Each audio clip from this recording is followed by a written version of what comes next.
মহাবিশ্বের সৃষ্টিতত্ত্ব নিয়ে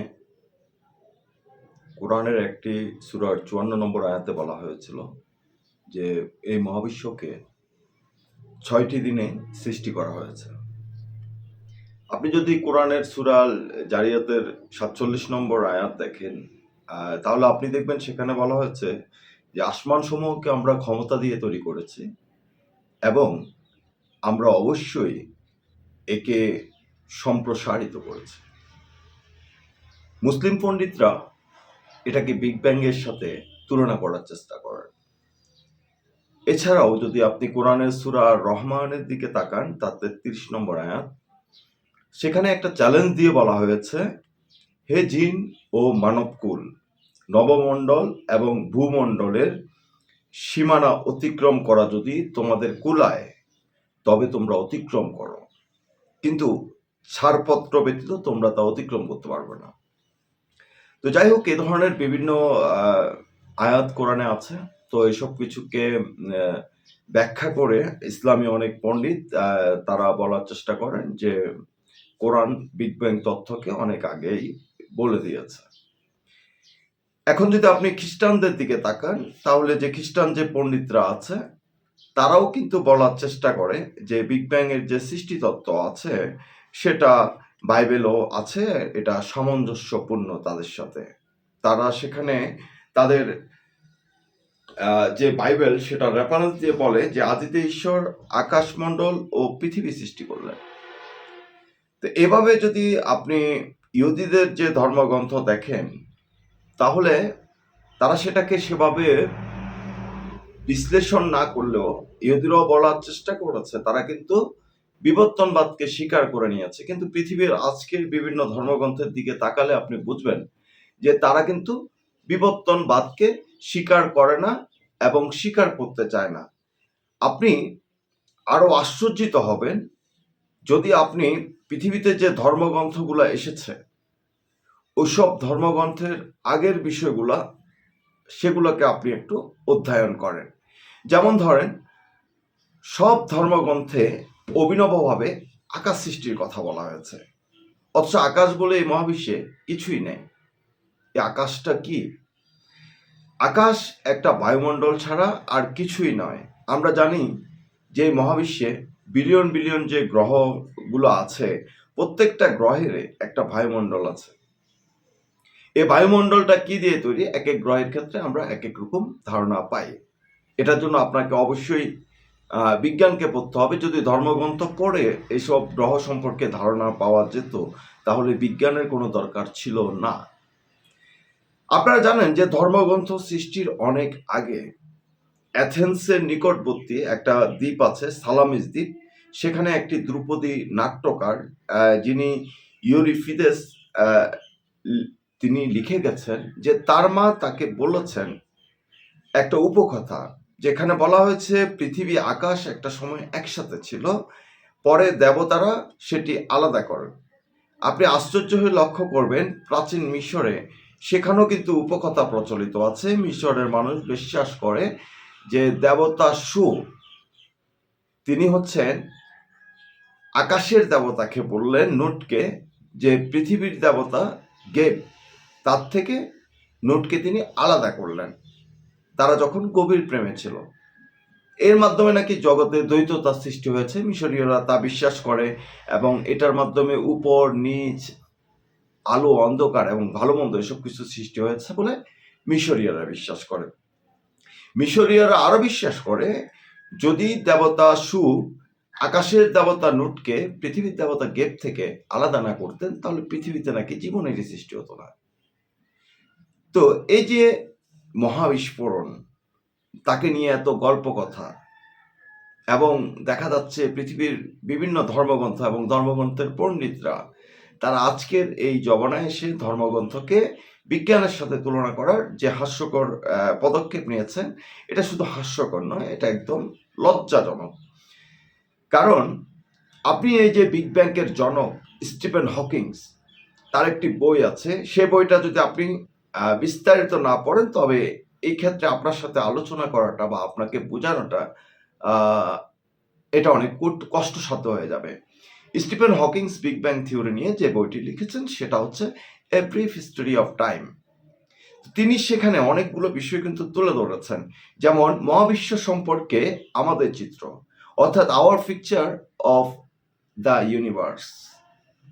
এ অধ্যায়ে তিনি মহাবিশ্ব দেখতে কেমন, বিজ্ঞানের শুরু থেকে দার্শনিক বিজ্ঞানীরা মহাবিশ্ব নিয়ে কি চিন্তা করেছেন, কিভাবে দেখেছেন, কি বর্ণনা করেছেন, কোনটা সঠিক ছিল, কোনটা ভুল ছিল, এইসব বিষয় নিয়ে আলোচনা করেছেন। তারপরে তিনি বিগ ব্যাং থিওরি নিয়ে আলোচনা করতে গিয়ে সেখানে স্থান ও কালের প্রসঙ্গ টেনে এসেছেন, অর্থাৎ স্পেস অ্যান্ড টাইম। কিভাবে স্থানের জন্ম হলো, কিভাবে কাল এলো, এবং এই দুটো কিভাবে একে অপরকে সাহায্য করে, প্রভাবিত করে, এইসব বিষয় নিয়ে আলোচনা করেছেন। তারপরে তিনি যে বিষয়টা নিয়ে আলোচনা করেছেন সেটা হচ্ছে দ্য এক্সপ্যান্ডিং ইউনিভার্স, অর্থাৎ এই মহাবিশ্ব যে প্রসারিত হচ্ছে সেটাকে নিয়ে। আজকের ইসলামিক পণ্ডিতরাও কিন্তু সেই প্রসারণের কথা বলেন, কিন্তু জিনিসটা হচ্ছে এই প্রসারণকে জানতে হলে আপনাকে দ্য এক্সপ্যান্ডিং ইউনিভার্স সম্পর্কে জানতে হবে। এবং তিনি সেখানে আরো একটি বিস্ময়কর বিষয় আলোচনা করেছেন, সেটা হচ্ছে অনিশ্চয়তার নীতি। তাকে দ্য আনসার্টেনটি প্রিন্সিপাল বলা হয়। সেটা সম্পর্কে আপনাকে বুঝতে হবে। সেখানে আপনি গতিবিদ্যা এবং বলবিদ্যা সম্পর্কে বুঝতে পারবেন। তো এখানে আপনি কোয়ান্টাম যে মেকানিক্স আছে সেটা সম্পর্কেও বুঝতে পারবেন, যে বিজ্ঞানের যে জগৎ সেখানে কণাবাদী এবং বলবিদ্যার এই দুটার ভূমিকাটা কে। এরপরে আসেন যে পৃথিবীতে যে মহাবিস্ফোরণ হলো তারপরে কিছু মৌলিক কণা এবং প্রাকৃতিক বলের সৃষ্টি হয়েছে, তাকে বলা হয় elementary particles and the forces of nature. এখন এটাকে তো আপনাকে বিস্তারিত পড়তে হবে। এখন সাধারণ বিজ্ঞান হিসেবে আপনি কি জানেন? আপনি জানেন যে ইলেকট্রন, প্রোটন, নিউট্রন এগুলো হচ্ছে মৌল কণা এবং এটার মাধ্যমে পরমাণু সৃষ্টি হয়। তো এটার যে একটা ডাইমেনশন আছে, এখানে যে দৈর্ঘ্য, প্রস্থ, উচ্চতা আছে, এসব বিষয়গুলোকে যদি আপনি বুঝতে চান তাহলে যে ডারউইনের যে বিবর্তনবাদী তত্ত্ব আছে সেটার দ্বারা মানুষের চকিত আরো সংবেদনশীল এবং শক্তিশালী হয়। আর আমরা এসব কণাকে কখনোই কিন্তু দেখতে পাবো না। এরপরে তিনি এই a brief history of time বইয়ে কৃষ্ণ গহ্বর তথা ব্ল্যাক হোলসের বিষয়ে আলোচনা করেছেন। তিনি আলোচনা করেছেন যে ব্ল্যাক হোল আসলে কেমন। এরপরে একটা পর্যায়ে দেখা যায় পদার্থবিজ্ঞানীরা কিন্তু সিঙ্গুলারিটিও পেয়েছেন, কৃষ্ণ গহ্বরের প্রমাণ পেয়েছেন, অনেক তথ্য বর্তমানে বেরিয়ে আসতে শুরু করেছে। এবং তিনি এটার একটা পর্যায়ে বলেছেন যে কৃষ্ণ গহ্বর আসলে এত কালো নয়, black holes and so black. তিনি এগুলো বর্ণনা করার চেষ্টা করেছেন। সেখানে আলোক রশ্মি কিভাবে আকর্ষণ বলের সীমানার ভিতরে চলে যায় সেগুলো বলার চেষ্টা করেছেন। এবং তিনি আরেকটি বিষয় খুব জটিল এবং ভাবনার বিষয় যেটা উপস্থাপন করেছেন সেটা হচ্ছে মহাবিশ্বের উৎপত্তি ও পরিণতি, অর্থাৎ the origin and fate of the universe, যেটা জামাল নজরুল ইসলাম স্যার, বাংলাদেশি যিনি বিজ্ঞানী, তিনি এই বিষয়ে একটি বই লিখেছেন, the ultimate fate of the universe. তারা আসলে বোঝানোর চেষ্টা করেছেন যে বিগ ব্যাং থিওরিটা কি, কিভাবে অসীম বড় তাপমাত্রা সম্পূর্ণ একটি শূন্য আয়তন থেকে আজকের এই মহাবিশ্বের শুরু করেছে, কিভাবে মহাবিশ্বের সমাপ্তি করতে পারে। এবং সেখানে আরো কিছু বিষয় উল্লেখ করা হয়েছে, যেমন দ্য অ্যারো অফ টাইম, সময়ের তীর, ওয়ার্ম হোল, এবং সময়ের যে পরিভ্রমণ, টাইম ট্রাভেল কিভাবে পৃথিবীর মানুষ করতে পারে, এসব বিষয়ে বলা হয়েছে। এবং পদার্থবিদ্যাকে কিভাবে ঐক্যবদ্ধ করা, দ্য ইউনিফিকেশন অফ ফিজিক্স, এইসব বিষয়গুলোকে নিয়ে খুব সুন্দরভাবে কোয়ান্টাম মেকানিক্স এবং যে আইনস্টাইনের যে আপেক্ষিক তত্ত্ব, general and special theory of relativity, অনেক কিছু নিয়ে এখানে কিন্তু আলোচনা এসেছে। এখানে মহাবিশ্বের যে 4টা বল আছে, যেমন আপনার মহাবিশ্ব বল, গ্র্যাভিটেশনাল ফোর্স, দ্বিতীয় নিউক্লিয় বল, উইক নিউক্লিয়ার ফোর্স, সবল নিউক্লিয় বল, স্ট্রং নিউক্লিয়ার ফোর্স, এবং ইলেকট্রোম্যাগনেটিক যে ফোর্সটা আছে সেটা নিয়ে কিন্তু বিস্তর আলোচনা হয়েছে। যেমন সেখানে বলা হচ্ছে যে 4টি বল তারা কিভাবে পৃথিবী, মহাবিশ্ব সবকিছুকে নিয়ন্ত্রণ করছে, এবং এগুলার কারণে পদার্থ শক্তি, পদার্থ থেকে নক্ষত্র সবকিছু সৃষ্টি হচ্ছে। এবং এই সব কিছুকে তিনি একসাথে দ্য গ্র্যান্ড ইউনিফাইড থিওরি বা GUT বলেছেন।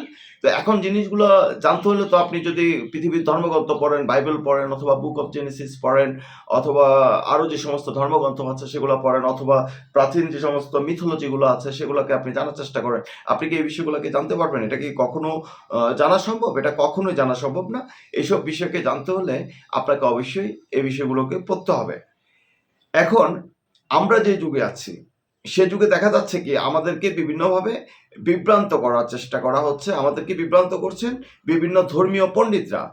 ধর্মীয় পণ্ডিতরা আমাদেরকে কিভাবে বিভ্রান্ত করছেন সেটা হচ্ছে যে ভাই, ওনারা বিজ্ঞানের যে কোনো থিওরিকে এনে, ধরেন আইনস্টাইনের একটা থিওরি হচ্ছে থিওরি অফ রিলেটিভিটি। এখন এটাকে ওনারা এমনভাবে ব্যাখ্যা করছেন, আইনস্টাইনের থিওরি অফ রিলেটিভিটি অনুসারে ব্যাখ্যা করে বলছেন যে ভাই সবকিছু তো আমাদের গ্রন্থ থেকে আসে, তো সবকিছু যদি আপনাদের গ্রন্থ থেকে আসে তাহলে আপনাদের গ্রন্থে কেন বলা হয়নি আপ এবং ডাউন কোয়ার্ক এবং নিউট্রন, ইলেকট্রন, প্রোটন, এই যে কণাগুলো মিলে যে পরমাণু সৃষ্টি করা হচ্ছে, অথবা যে মহাবিশ্বর যে বিস্ফোরণটা হয়েছে সেখান থেকে যে হাইড্রোজেন এবং হিলিয়াম এসেছে, সেগুলো আপনাদের সম্পর্কে, হাইড্রোজেন হিলিয়াম সম্পর্কে কোনো বর্ণনা কেন দেওয়া হয়নি?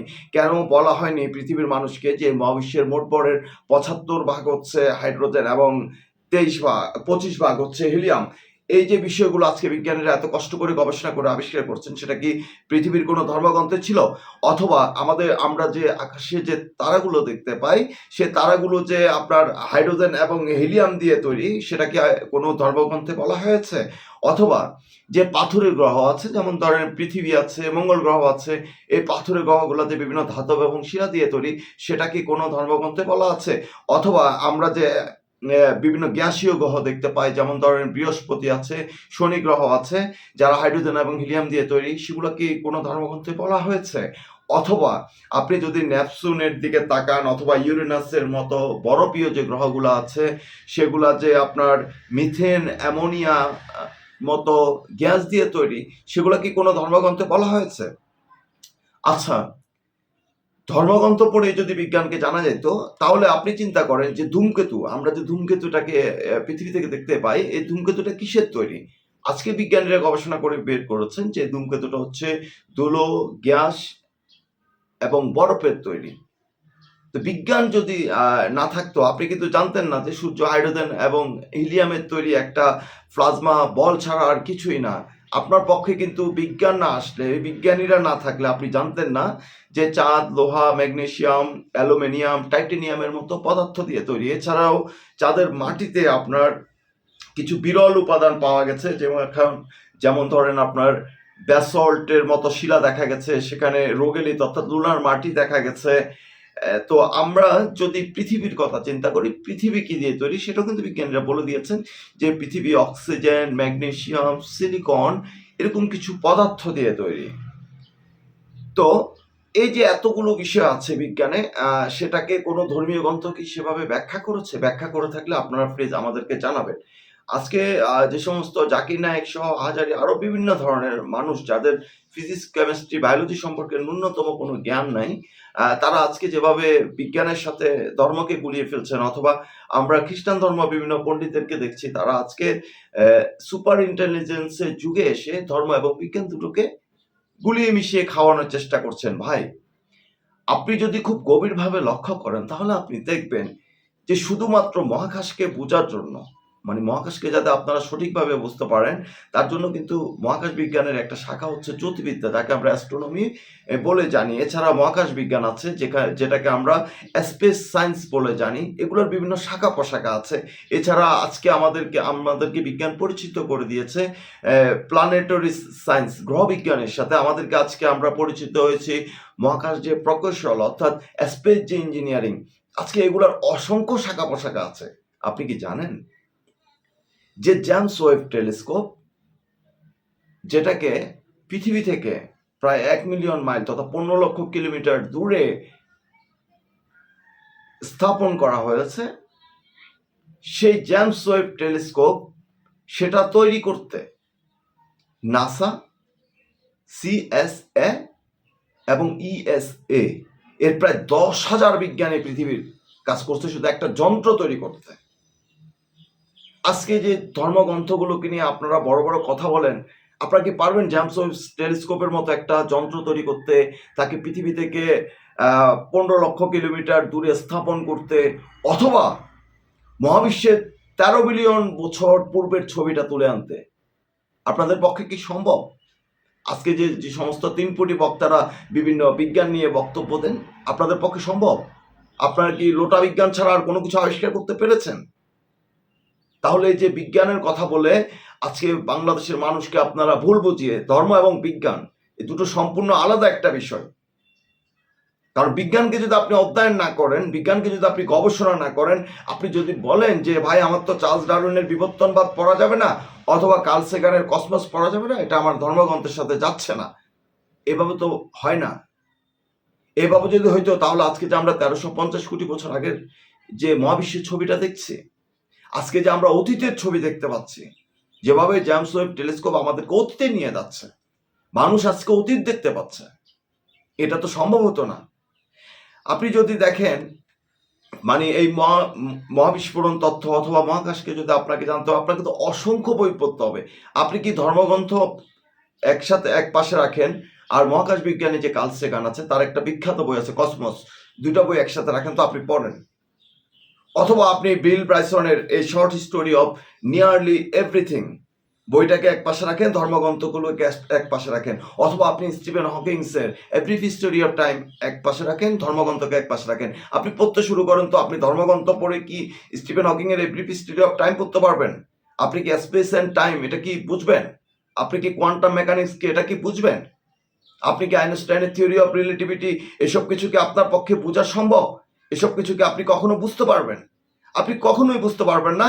কিন্তু আপনি যেটা করবেন সেটা হচ্ছে আপনারা বিভিন্ন মিথ্যা বিভ্রান্তিকর তথ্য দিয়ে মানুষকে বিভ্রান্ত করবেন, যার কারণে আমাদের বাংলাদেশের মানুষগুলো তারা কিন্তু বিভিন্ন ওয়াজিদের বক্তব্য শুনে তারা কিন্তু বিভ্রান্ত হয়ে যাচ্ছে। তাদেরকে নানাভাবে নানা প্রান্ত থেকে বিভিন্ন উন্মাদ এবং আহম্মকরা তারা কিন্তু বিভ্রান্ত করে চলছে। আপনি দেখেন না, আজকে ধরেন আপনি একা একা ব্যাটিং করছেন, আপনি একটা ভার্চুয়াল গ্যালারিতে আপনি যে দর্শক, আপনি ব্লক চেইন সম্পর্কে জানেন না, আপনি আইওটি সম্পর্কে জানেন না, আপনি এনএফটি সম্পর্কে জানেন না, আপনি এয়ার সম্পর্কে জানেন না, ভার্চুয়াল রিয়েলিটি হেডসেট কেমন সেটা সম্পর্কে আপনার কোনো ধারণা নাই। এসব কিছুকে আপনাকে এআই পরিচিত করে দিচ্ছে। আজকে তো এআই এর যুগ না, আজকে আমরা সুপার ইন্টেলিজেন্সের যুগে চলে যাচ্ছে। এই যুগে এসে যদি আপনারা এখনো 6000 বছর 7000 বছরের সেই কাল্পনিক জগতে পড়ে থাকেন, তাহলে তো ভাই আপনাদেরকে বোঝানো পৃথিবীর কোনো মানুষের পক্ষে সম্ভব না।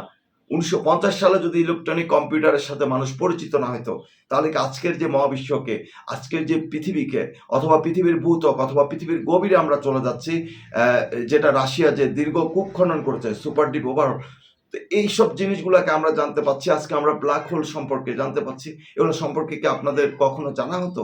অথবা আপনারা কি ডার্ক ম্যাটার, ডার্ক এনার্জি এসব কিছু সম্পর্কে কোনো কিছু জানতে পারতেন ধর্মগ্রন্থ পড়ে? আজকে যদি মোবাইল ও কম্পিউটারের যে 95% যেটা নিয়ন্ত্রিত হচ্ছে ডার্ক ওয়েব থেকে, আপনারা কি এসব বিষয়ে কোনো কিছু জানেন? অথবা আপনাদের পক্ষে কি জানা সম্ভব? আপনারা যদি না পড়েন, আপনারা যদি না জানতে চান, আপনারা যদি মনে করেন যে পৃথিবীর একটা গ্রন্থ পড়ে আপনারা বিজ্ঞানকে শিখে ফেলেছেন, এই যে দেখেন একটা বই এইচজি ওয়েলসের,